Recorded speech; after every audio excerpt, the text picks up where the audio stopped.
Oke, selanjutnya kita membahas mengenai heat exchanger effectiveness. Apa itu heat exchanger effectiveness yang digambarkan dengan simbol epsilon? Merupakan rasio atau perbandingan antara heat transfer yang real, aktual, berbanding ideal. Heat transfer aktual yang terukur dibanding dengan heat transfer ideal. Maksudnya ideal adalah kita melaksanakan adanya perpindahan panas pada permukaan yang infinite, yang dianggap tidak terbatas. Itulah yang dimaksud dengan ideal. Nah, ini digunakan untuk apa? Effectiveness. Pada saat kita diminta untuk mencari nilai fluida keluar, nilai suhu fluida saat keluar.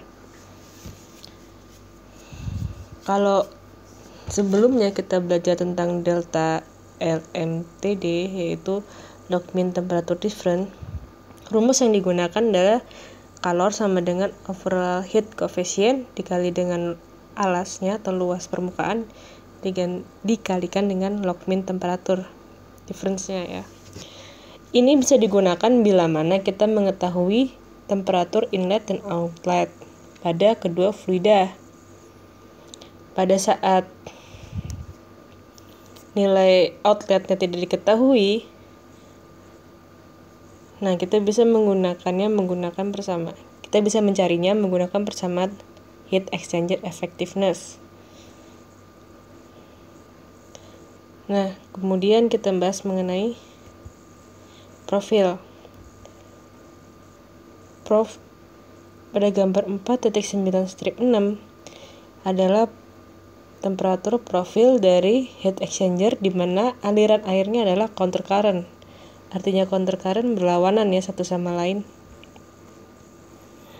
Jadi kalau misalkan ini DPHE atau double pipe heat exchanger, ini pipa dalam, ini pipa luar.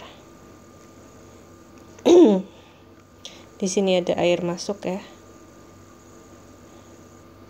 Misalnya di sini pendingin, TCI masuk.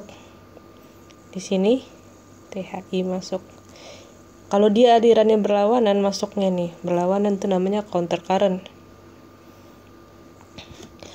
Pada saat THI masuk suhunya tinggi ya, dan TCI masuk suhunya rendah. Berjalan dengan waktu dan jarak makin lama, makin banyak kalor yang dilepaskan oleh fluida panas ke fluida dingin atau cooling waternya.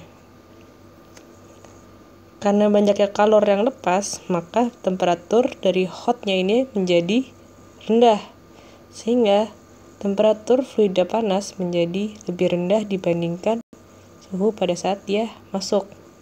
Begitu pula dengan TCI ini.